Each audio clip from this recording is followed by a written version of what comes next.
A tavola!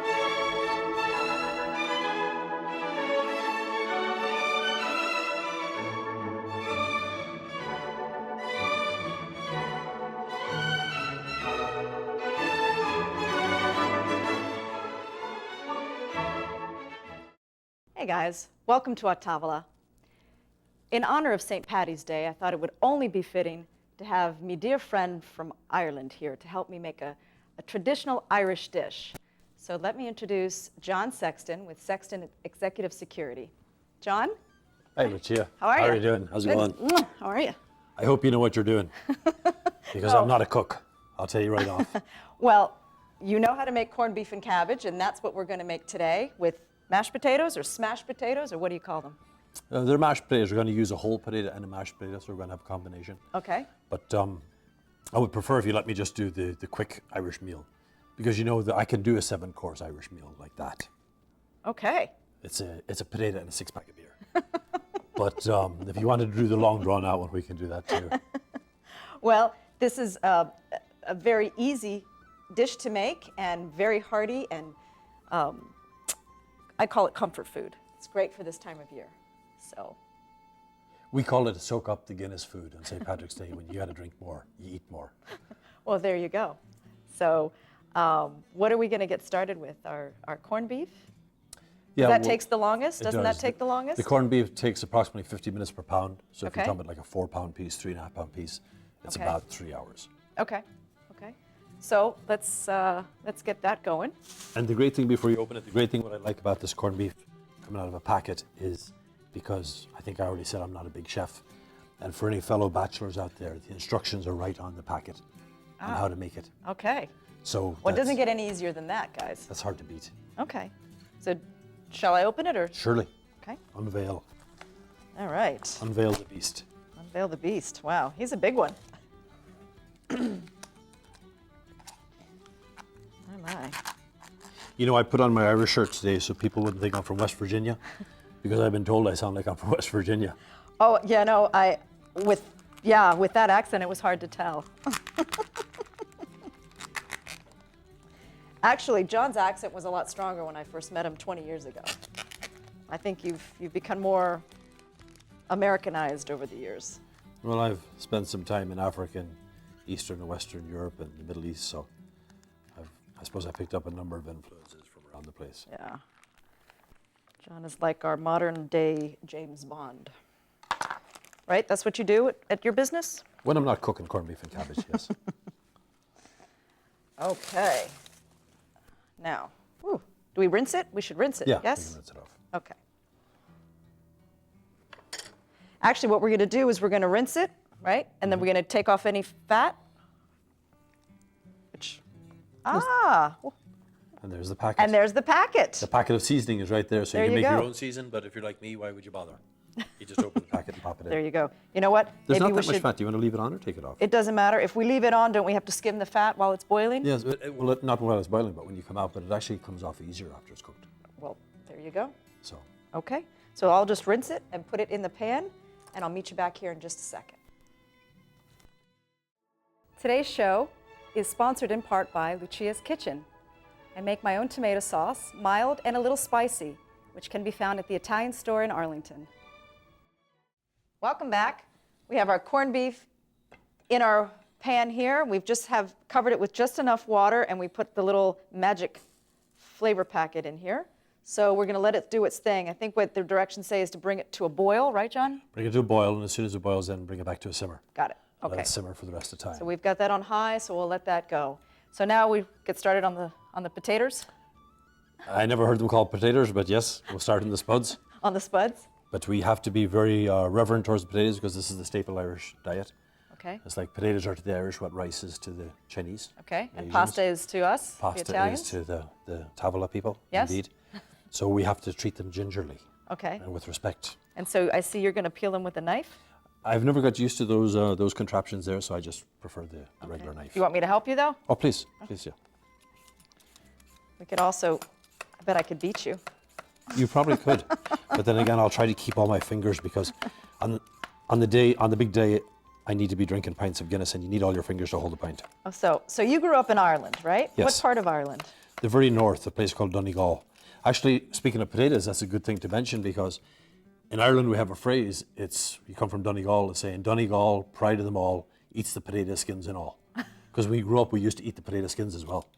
Which nowadays, we didn't know back at the time, but nowadays they say the skin is probably more nutritious than the rest of the fruit and you can vegetable. go to a bar and order just potato skins. But you couldn't do that in Ireland. Well, you could eat them, you could make them. But I mean, that's bar food, obviously, here, but... But you know, I think you mentioned before about this being a traditional dish. Yes. And I have a confession to make. It's not a traditional dish? Bless me, Lucia, for I have sinned. I have never eaten corned beef and cabbage in Ireland growing up. You're kidding me. No. I believe it's an American, most of us in Ireland believe, because we don't know really where it started. Really? But it seems to be more of an American take on an Irish dish. In Ireland, what they'd have more than likely is bacon and cabbage. And the bacon would be like a joint, like a ham joint or something like that. Oh, okay. So it wouldn't actually be corn. We didn't know what corned beef was. Like, we never do corned beef. They probably do now because a lot of American traditions and that. It's like St. Patrick's Day. Growing up St. Patrick's Day, people didn't go out at 7 o'clock in the morning and drink all day and get fallen down drunk. And they usually didn't wear green. You'd wear a sprig of shamrock maybe in your coat. Okay. And it was like the day you go to church in the morning and then have like a Sunday dinner in the afternoon. It was like a Sunday, typical Sunday. Okay, yeah, I was going to ask you, what did you do on St. Patty's Day over there? So, okay, that's interesting. And of course, you went to church first in the morning and then... Yeah. And then come back then in the afternoon and kind of have the Sunday afternoon dinner.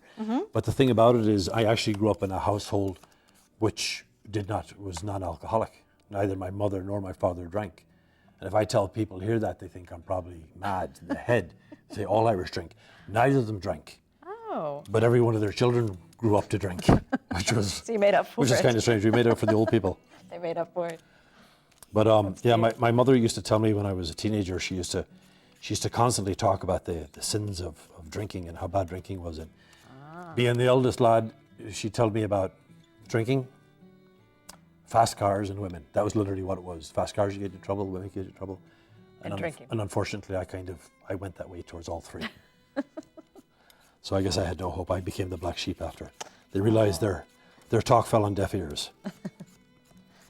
Well, you turned out okay, in my opinion. Yeah. Okay. You're all right, in Just spite about. of what they say about him. I think he's a good guy. I'm better known than respected. So we're going to quarter these afterwards. Is that your first potato? No, that's my third. You only did one.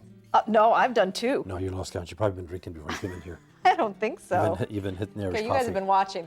I think I've done more than him. I've done two. Actually, you're on your third, so you haven't done that really great more than me. Okay, sure, whatever. What about you? What will you be doing St. Patrick's Day? Will you be going out hoisting a few? Well, I'm not a big drinker, but this year it does fall on a Saturday, I believe, right? Yeah, it falls on Weekend. a The Saturday. Friday, Saturday is the weekend, I know.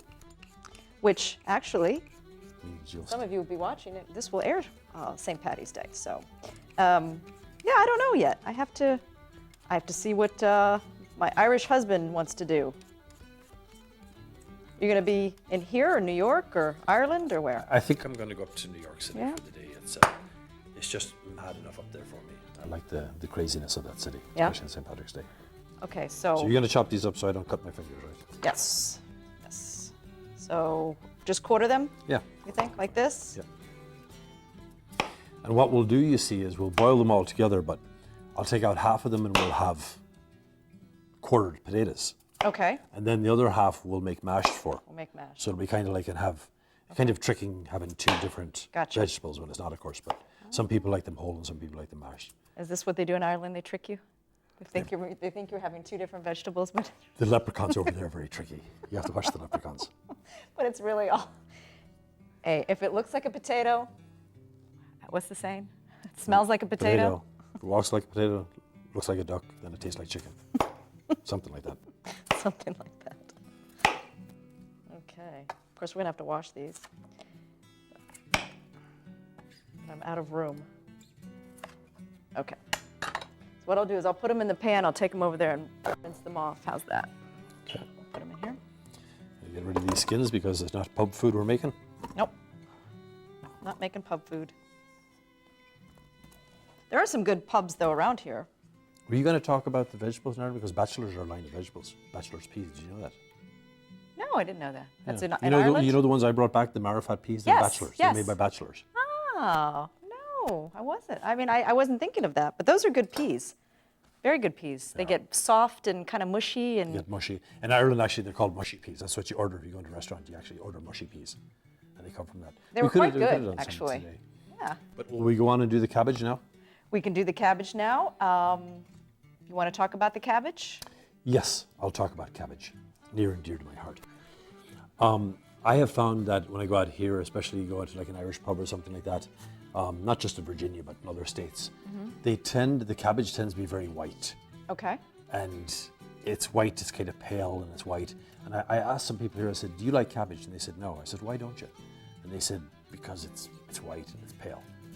And so I never thought of it, but what the secret, it's a bit of a secret. I mean, I just do this naturally. But when I'm buying a head of cabbage, number one, I'll look for the greenest. Okay. Because you get some of them, they're literally white before you cook them. So one that has plenty of green, but there's a lot of white head in here. So what I do is I go along then to where they're selling the cabbage, in the cabbage stall or whatever that thing is called. And usually you'll have a bunch of loose leaves. And sometimes I've been known to borrow a few from some of the neighboring heads. Well, I was going to say, you know why? Because when I always used to buy cabbage, I would take these leaves off and leave them there. Oh, Okay, shh, you didn't hear that. It's but thanks, that's what it's I thanks do. to people like you that I have good cabbage then. Thank Well, you. because my mom always said that this was tougher and that what was on the inside was more tender and It's probably true, but what's on the But- inside is more white. right. And you're losing the color. Okay. So what I do is I cook it and boil up, and mind you, half an hour, 45 minutes before the meat is done, I include it in meat so it gets the taste of the meat. Okay. And what I do then is I scoop it all out together, I put it in a pot, and I chop it, and I mix it.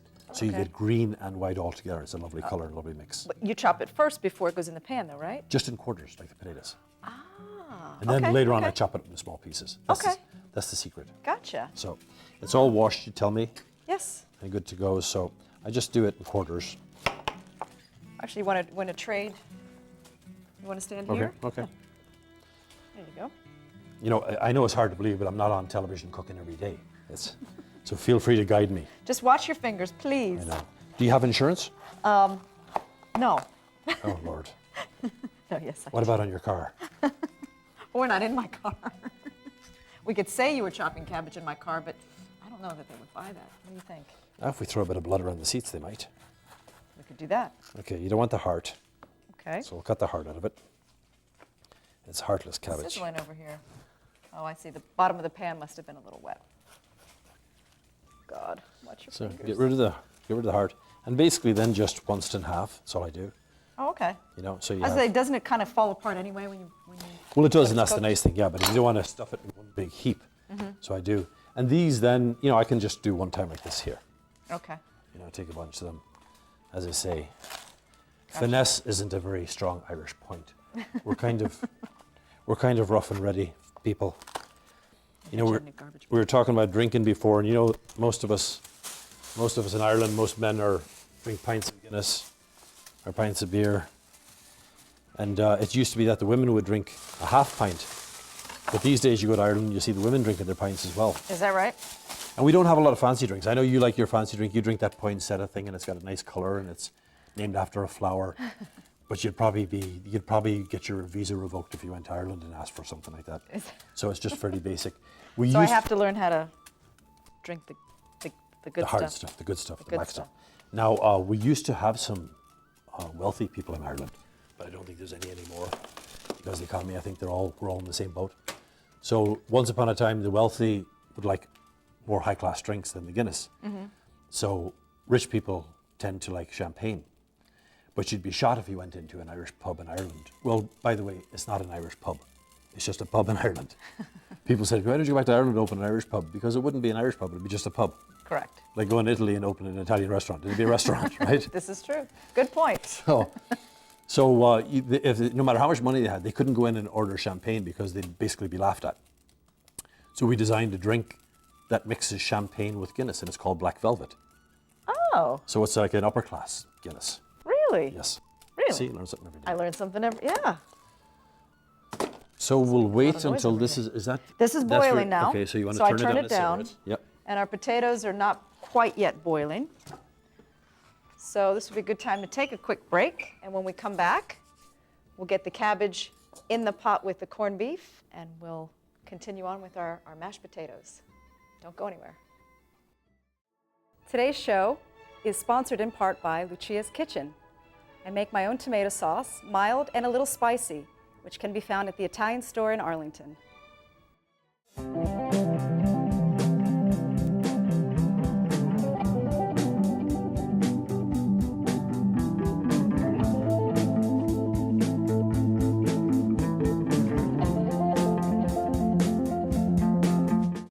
Welcome back. As you can see, we put our cabbage, it's nice and cooked, put it on a plate, and our spuds are cooked. And so, John, you're going to make your half mash. Half mash, half whole. Half whole. And what we did is we chopped up some spring scallions in here. Okay. I'm going to take a knob of butter. Okay.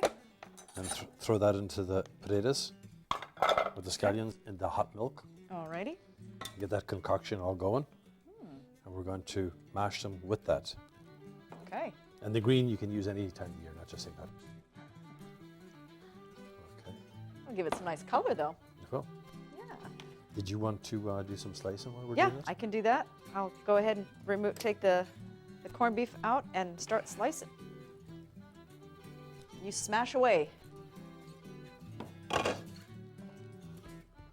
here a minute. No, you didn't tell me who these folks were standing here doing the tango. Oh. This colorful couple. Well, actually, that's Spatman, and he got hitched over a Valentine's Day show, and so he's no longer a spatchler. He's not a spatchler. No, he's not. And do you use her for what? Well, she's She does. a bit of a strain. I think she put a strain in any relationship looking at her, don't you? I suppose she might, yeah. Okay. I'm gonna grab a fork. Thanks. That doesn't look like Irish dancing to do because It does look more like the tango. Well, Yes. but you know, they're. I think he might be a little Italian. He so does the tango. he's got that. He might be pinching her backside. No, his hand is on her hip, so he's close. a perfect gentleman. See, in Ireland when we were growing up, they'd never let us get that close to a woman. You had to be like at arm's length. Is that right? When you Right. danced? Yeah, yeah. Ah. Oh, I had a fork here. Look at that. So we're going to cut this against the grain. Oh, wow. Look at that. It's amazing how much this meat shrinks, too, when you cook it.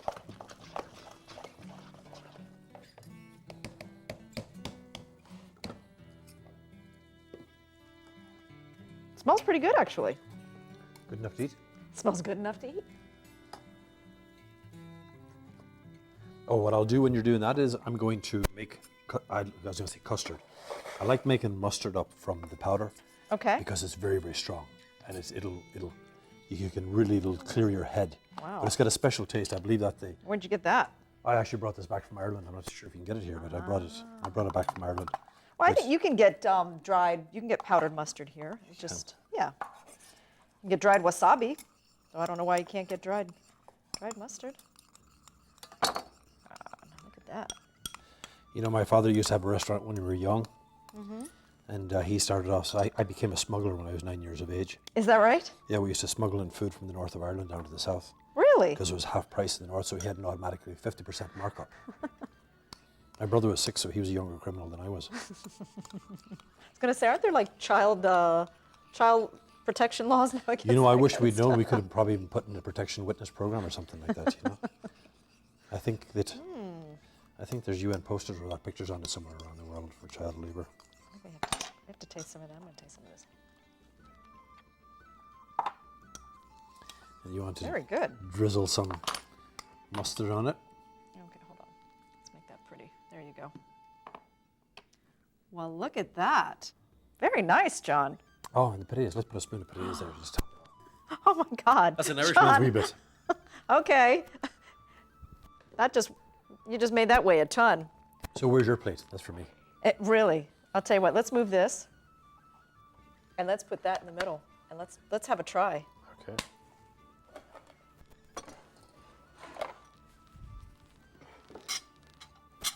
My goodness, look at all of that. Isn't that beautiful?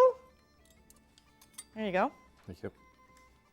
And let's put some here. And a little potato. Those potatoes look good. Little cabbage. Mais oui. Mais oui. And that's how we say that en français. Okay. We'll dig in at the same time. This was a lot of fun.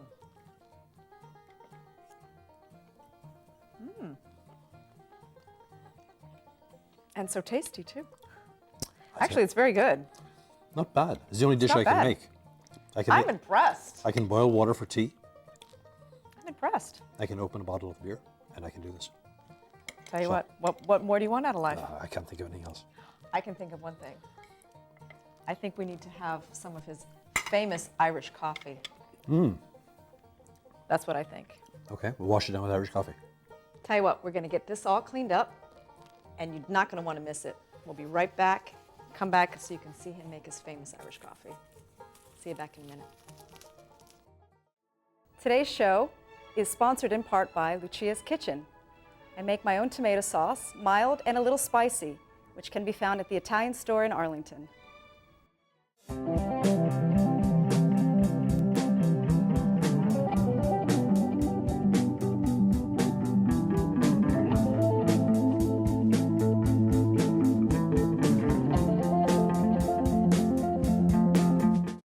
Welcome back, and we are ready for our Irish coffee. I'm ready for it. Now, normally I would make Irish coffee. Oh, let me tell you about Irish coffee before Okay. we go any further. Okay. Most Irish coffee you get out when you go out, it's not Irish coffee. Okay.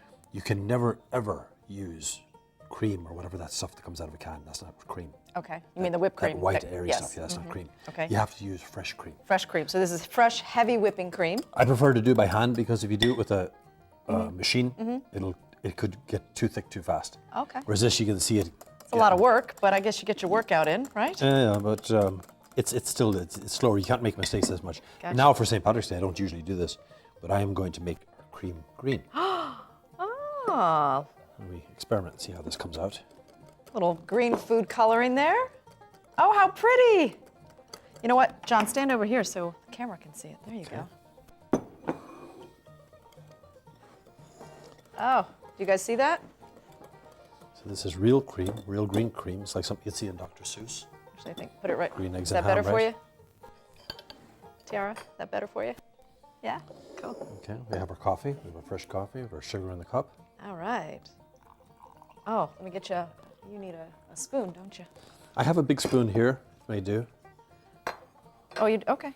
I'll use two because the proper way to actually cream fresh cream into an Irish coffee is you pour it over the back of a spoon. Oh, really? It falls just right. You see all the secrets you're learning today? I'm learning so much today. The proper way to put Irish whiskey in Irish coffee is I was going to say, it's not Irish coffee if there isn't any you raise Irish your left whiskey. arm like this here and just keep pouring. Ooh, okay. That's a little bit. That's a wee bit, That's just a wee bit. That's just a wee taste. Wee bit for me. That's a wee bit. Ooh, okay. Okay. Here, why don't you give me that? Because we'll get that off of the So now off of the radar. we get So our, now, show me how you do this. you have your spoon here. Put this so we don't make a mess. Okay. And just let it drip down like that there. Wow, look at And that. it'll float How on top pretty. without mixing. That is beautiful. That is really, really pretty.